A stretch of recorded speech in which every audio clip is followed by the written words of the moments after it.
full disclosure, I don't know where you are or what you're doing, but this is Astrology for Humans. There's this moment that happens in a birth chart reading where it's like you meet yourself for the first time. And all of a sudden, you're not too much or you're not too complicated. You're just you.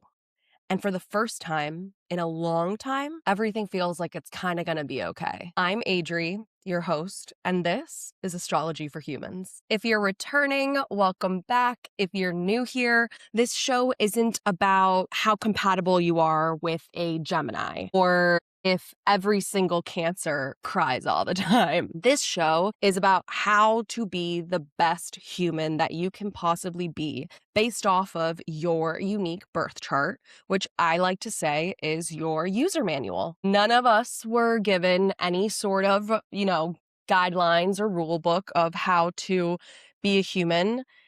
And I think that's pretty messed up. So let's look to the stars. Let's look to the sky to see what is the best way for me to be a human and swim with the stream instead of against it. How do I make life easier for myself? And why do I make it so hard for myself? That's what astrology answers, and that's what I am here to share with you. If you haven't checked out my first episode really breaks down the language of astrology. So if some of the things that I'm saying you don't truly, grasp, go back to that first episode. Give that lesson a listen through. Maybe you'll be able to join the conversation in a different way than you have been able to before, with a little bit more understanding and a little bit more awareness. And then you get to make your decisions of what you believe and how you want to do this. Because listen, I wish that when we all gained consciousness, I don't know how old you were when you gained consciousness. I feel like I was like 9 years old because I remember walking through my elementary school, which was the same school that I went to from the time I was 3 years old to the time I was 18 years old. But I remember walking through it and all of a sudden just being like, what was that? Who said that? And it was my brain. It was me. I was like, does everybody have this situation going on in their brains or is that just me? So I went home and I asked my mom and I was like, yo, I heard voices in my head today. Is that normal? And she was like, how many? No, I'm kidding. She's like, nah, girl, those are your thoughts. And I was like, that's crazy. So I wish like at that moment, someone would have been like, here you go, Adri. This is how you can best human the way that you can based off of the exact moment that you were born. And that would have just been like just so much easier in life, right? But that's just not what happened. So we're out here to talk about how to be the best human you can possibly be. Welcome. Hey, we're new friends. Every single week, we will learn a new lesson. But before we get into that, I'm going to give my little story time as I do to get my energy out before we learn our lesson. Am I well? No. This week has been so hard. I've cried every single day. How about you? I'm asking. If you haven't, that's great for you, but maybe you need to. I don't know. I've just been crying all week. I've been so emotional. I've been so sensitive. I feel like every old wound I've ever had has been reopened and I don't know what to do about it, but it's going to be okay because the astrology right now is just so fun and so Aries and so opposite of what I am that it is pulling me out. So hell yeah, let's get after it. The lesson of the day, LOTD. What is up? We are talking about the big three. What is it? What does it mean? How do we find it? So when you go on a date with someone and they're like, what time were you born? And you're like, why would anyone ask someone that? Well, it's because they want to find out what your big three is, what your rising sign is, what your sun sign is, and what your moon sign is. Your big three is based off of the time that you were born. So your rising sign is based off of the literal time, the moment that you were born. So if you do not know what time you were born or around what time you were born, you won't be able to know exactly what rising sign in what degree you are. On a birth chart, you'll see it labeled as the ascendant, the ASC. So when you see ASC, that means your rising sign. And if you look to the first house, whatever sign rules the first house, that is your rising sign. And the rising, that moment, it's describing the second that you were birthed and you took your first breath. And at that moment, what sign was rising over the horizon. And it shifts every couple of hours. And that's why the time is so important. Your rising sign symbolizes the perception that you are going to have on the world. And due to that being your perception, that is how the world is going to perceive you as well. Let me break that down a little bit more. So say you're born with rose-colored glasses, literally, and you go around the world with these rose-colored glasses and you're acting as if everything is nice and rosy and cute. Then everyone's gonna be like, oh my God, she's so rose-colored glasses. Like she thinks everything is just so cute and nice and pretty and rosy. And you as let's say you wear black sunglasses as your sun sign, you could be like, LOL, I have all these people fooled. Or why do I not feel like the person people say that I am? That's part of it too. If you don't like your rising sign, too bad.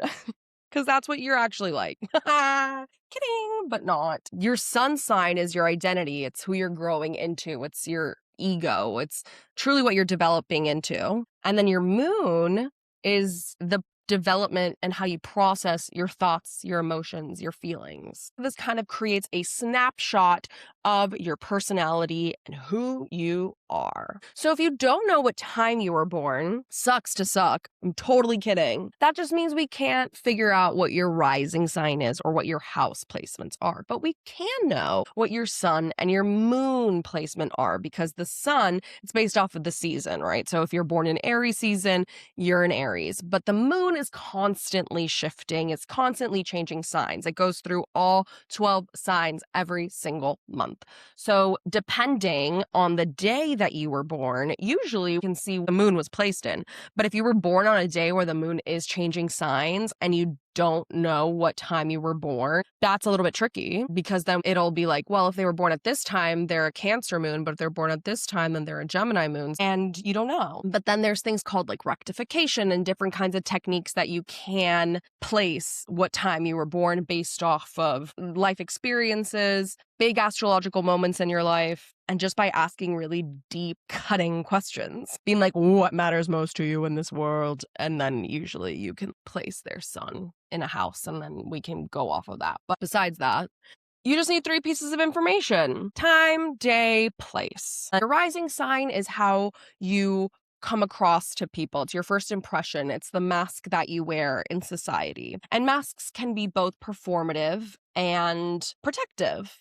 And we all have one. It's part of our identity, truly. When we walk into a room, we put on this display of how we want people to receive us. And depending on what your sun sign is, that can either be in support of your rising sign or in detriment to your rising sign or sun sign. So if you have the same rising as your sun, then your mask and your identity go hand in hand, and you're not having to try as much to, prove what kind of person you are or whatever the case may be. Because let's say you are an Aquarius rising, but you're a Libra sun. Sometimes people can be like, are you an Aquarius? And you're like, no, I'm a Libra. But if you have that Aquarius rising, it's kind of what you give right when somebody meets you. I am a Libra rising, Libra sun, Sagittarius moon. I love my big 3. My mom always was like, you're such a Libra. And I was like, am I though? And then when I got my birth chart read and I was told that I was a Libra rising, Libra sun, I was like, oh my God, I am such a Libra. That's crazy.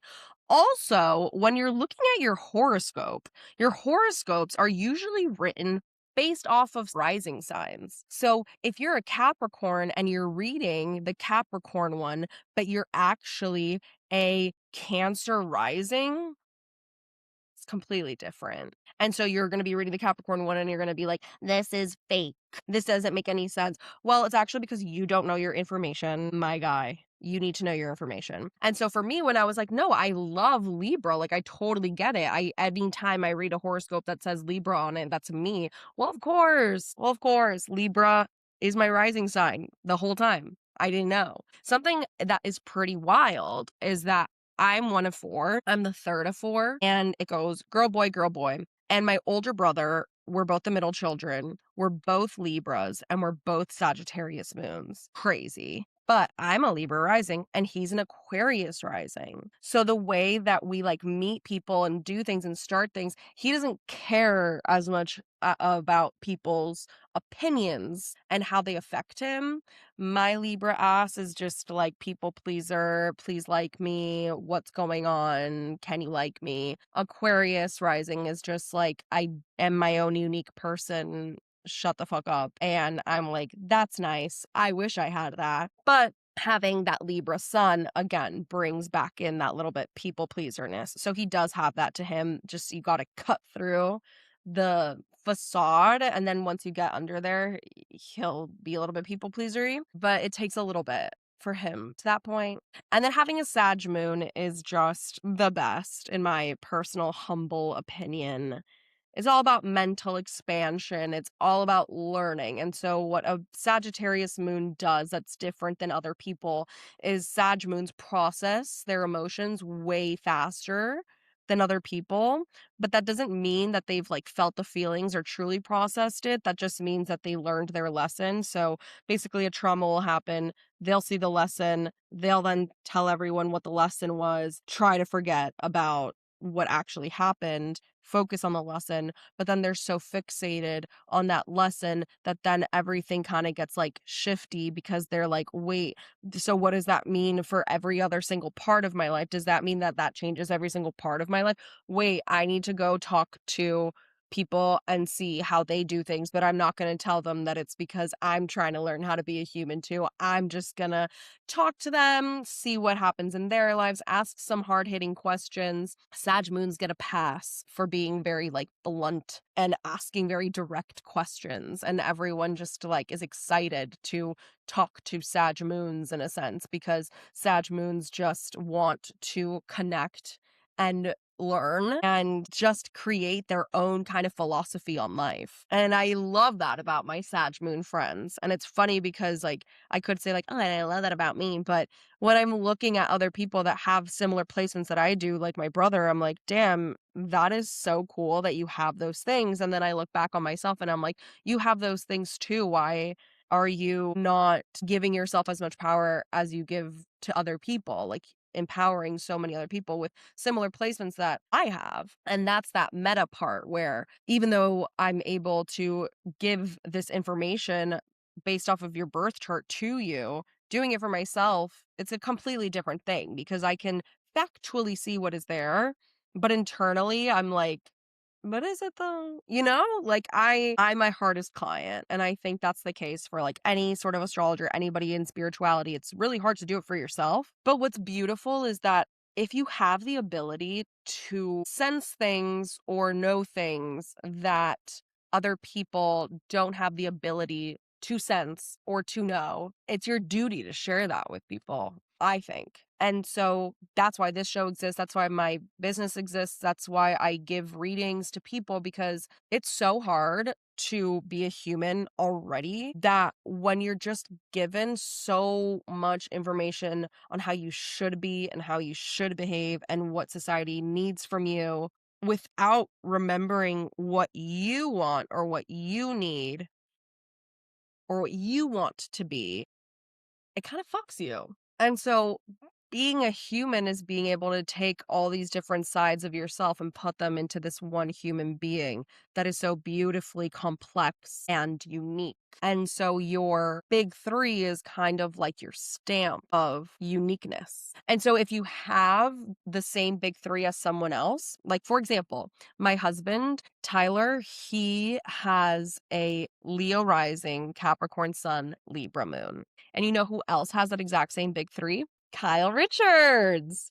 And I would not say that Tyler and Kyle are the same person at all. No, no, no, no, no, no. But when you hear the way that Kyle talks, how she processes her emotions, how she chooses to enter rooms, when she's actually describing what she's doing and how she's doing it and why, that's where I'm like, oh my God, Tyler, that is you. Like another Libra sun, Sagittarius moon is Hillary Duff. Watching her Hot Ones, I was like, oh, so That's what I would be like on the Hot Ones.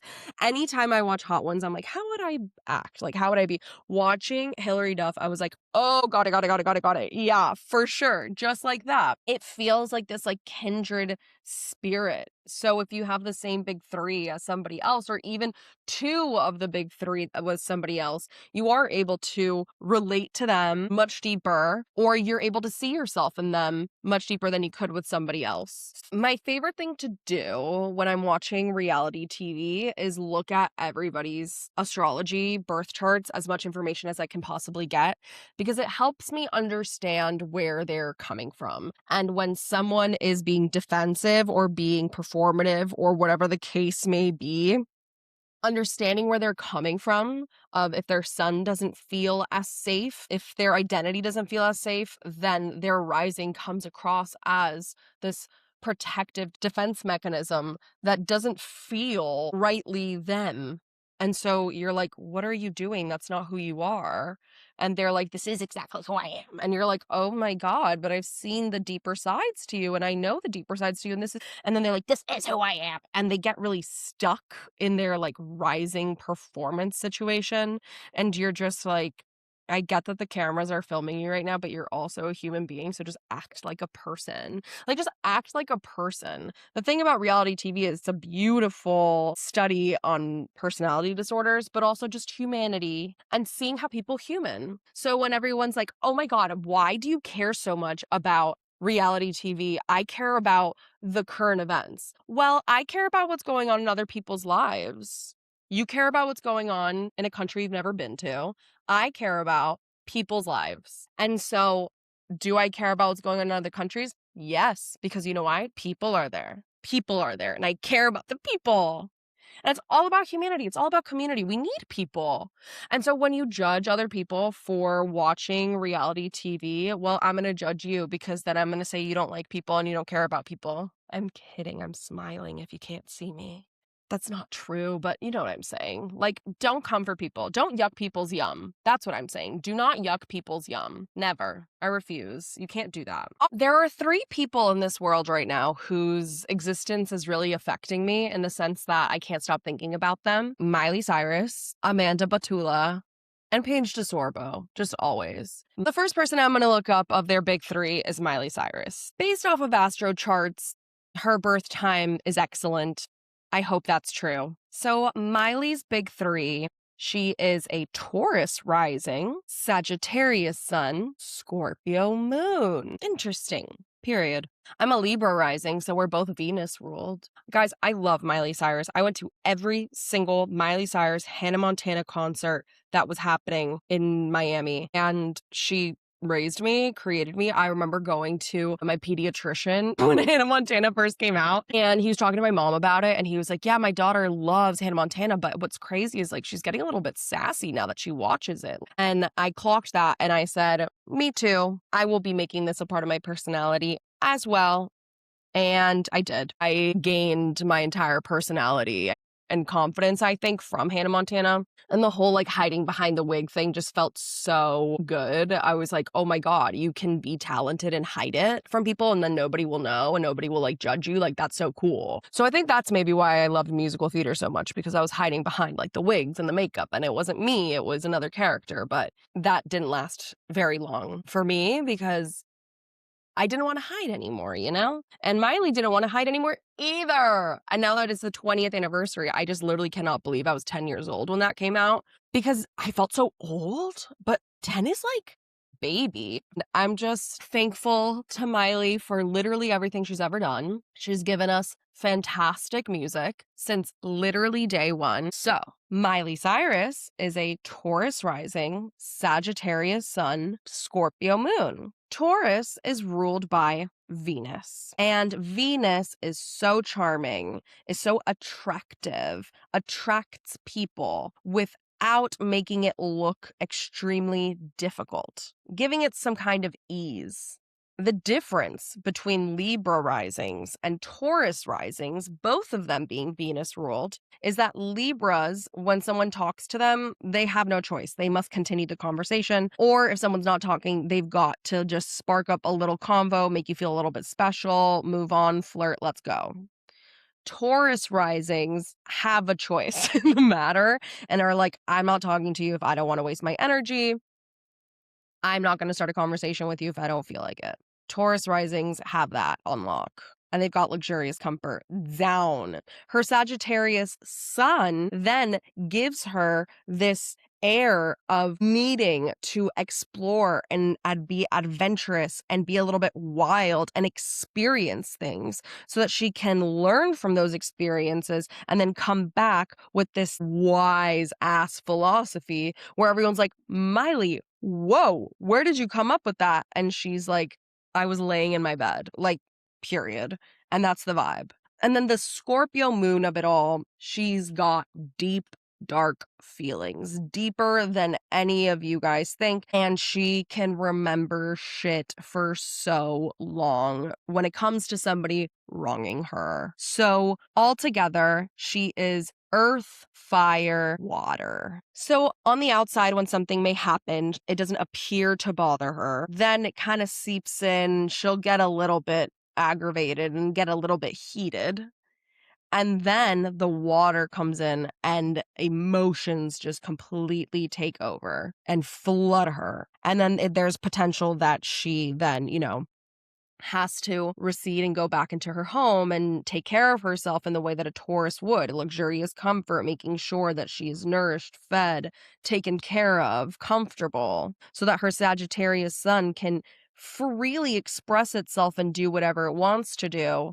And then the Scorpio moon can feel extremely safe and taken care of behind closed doors. So that's a little bit of her, breakdown in a sense and how things would affect her. And because she has that Taurus rising, there is this little bit of a stubborn element to her. And I'm just so thankful for her because she walked so we could all run, mama. And Batula, I can't stop thinking about her. And it's pretty fascinating because she really encompasses that chill girl mentality that's nothing bothers me. And we've been seeing over the past 10 years of Summer House how that behavior has helped her, but it's also kind of hindered her growth in a way. And we've all been along for the ride of her growth when she started therapy, when she got medicated, and everything like that. She's just been so vulnerable about. And as a viewer, it's so easy to be like, Amanda, your problem is Kyle. But this is a woman that this is her life. And instead of being like, Amanda, open your eyes, I'm happy that her friends have allowed her to explore her thoughts and her feelings, process those things, and then come to these conclusions herself. And unfortunately, it's taken a long time to get to this point, but I think we're about to see a Carrie Bradshaw-esque Sex in the City moment with Amanda Batula, because that girl just dresses so well. And I think she's going to give us a show. She already released this Buffalo Wild Wings commercial, which is pointing fun at all of the awful Kyle qualities that she did not like. And it's funny. I'm sorry to anyone that feels offended by that, but I think there's only one person that feels offended by that, and he was mean to her. So Amanda Batula, this is all about you. I love you. So we don't have her rising sign, but she does have a Leo sun, Capricorn moon. My girl! My girl! You hate feelings. You hate feelings. They're so hard. And they're just so easy to ignore. And she's a Leo sun, and Kyle just wasn't even looking at her. All a Leo wants, which Kyle's a Leo too, by the way, all a Leo wants is to be told, I see that your heart is beating and that you're alive, and I'm thankful that you're here. And Kyle just could never do that for Amanda, but Amanda could do that constantly for Kyle. So Amanda took her beautiful sun placement, which is in Leo, the sun rules Leo, and she took that direction and shot all her light onto Kyle, basically to the point that she reached burnout. It's as if the sun burnt out. Literally, the light went out. And so when the light went out, Kyle lost his shit and was like, what's wrong with you? I've heard rumor that Kyle Cook is a triple Leo. If that is true, please someone tell me. But if he is a triple Leo, that means his rising sun and moon are all in Leo, which means that that relationship could not have worked out because he is so self-consumed and needs people to tell him that he's alive constantly and get that feedback, which I think DJing is great for him because Leos need to create. They need to create something outside of themselves so that they can shout their ego from the rooftops without them being like, look at me, look at me, look at me. They have to create something. So I think, yeah, DJing is great for him. Pop off, king. Whatever. But again, that Leo moon makes his emotions based in, himself. It's a very independent moon. And Amanda's Capricorn moon is also a very independent moon. So that makes sense that they both were like, I want this. And then at the end of the day, it's like, well, what the two of you wanted did not align. I'm so sorry.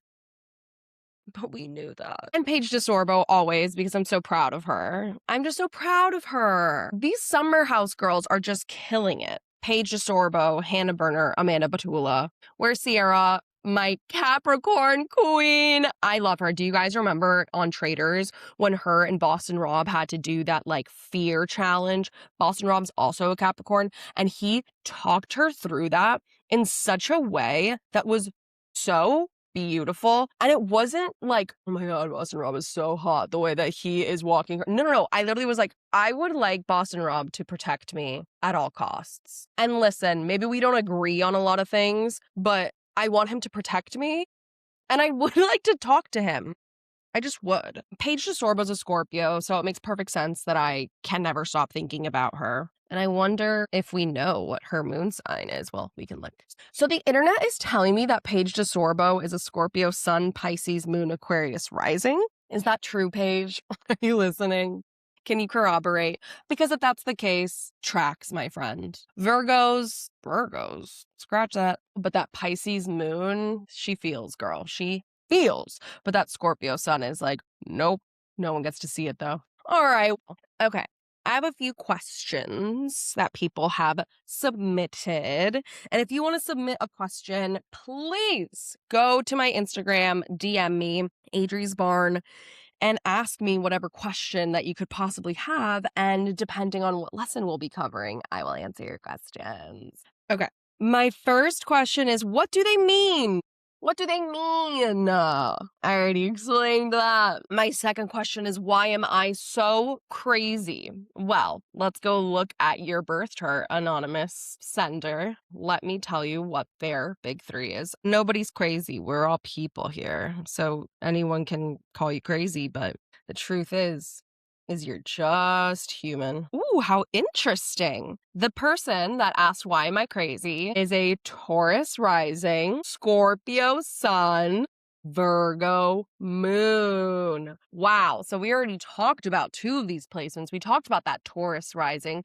We talked about Scorpio a little bit. Scorpios want to feel as intensely as possible. They want to feel as many emotions as absolutely possible without literally dying. And Virgo wants to perfect their life system. And so when you put all of that together, having earth, water, earth, you're like this rumbling brook, river, covered in rocks. And that's hard. Having a Virgo moon, it means that you want to perfect your life system, especially when it comes to your emotions and your thoughts and your feelings. And we can't put those in a cute little box and just organize it all and put it away. But Virgos really think that they can. So it might be that with a Virgo moon, you don't allow yourself to feel the feeling until you're able to name it. You don't allow yourself to fully relax unless you feel like you've fully compartmentalized things in your brain. And there's been a few Virgo moons that I've done readings for that have described it to me that they have different rooms in their brain and different filing systems in those rooms. And so when they need that piece of information, they kind of go into this system that they've created that's perfect. And so when something's out of place, they kind of lose their minds and they disappear a little bit. And you're like, where'd you go? And they're like, I don't know. And you're like, oh my God, send help. Let me help you figure this out. So there's something like that. So you're not crazy. You're just a Scorpio, mama. Jeez, that's insane. All right. Any questions on that, my friend? If you do, You know where to find me. Ask me anything, and I will answer. Let's get into the astrology for the week. My God, March 30th. How are we already in April? Venus will be entering Taurus. Thank God.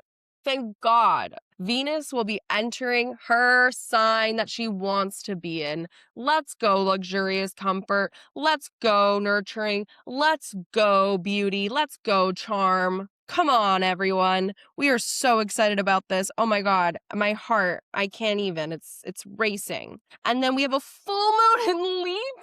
My God, we got Venus in Taurus, full moon in Libra. We're Venusing, you guys. We might have a little moment of reprieve of cuteness. Dress cute, do cute things, hang out with your friends, love yourself. What do you do when a full moon in Libra? Oh my gosh. Do your makeup, look cute, hang out with your friends, one-on-one time, kiss someone. But don't kiss someone if you're like being delusional about it. This is also like the scary part of it, is that you can get delusional about it. So you can be like, oh my God, I really like this person. Oh my God, it's a full moon in Libra. We're going to fall in love and we're going to get married. No, that's not true. But it could happen. Hee hee. April 9th, Mars will be entering Aries, and that's the scary one that we all gotta look out for. So I'm gonna talk about that one next week and leave you on a little bit of a cliffhanger. But if you want to know anything about your big three specifically, sign up for a reading with me. Schedule a time for us to talk, and we can learn exactly what it means for you specifically having the big three that you do have. That's all for today. Let me know if you have any questions. Obviously, I'm always here to answer. And as always, please remember, love yourself, love humanity, be a human. Lovingly, Adri. Bye, you guys. Talk to you next week.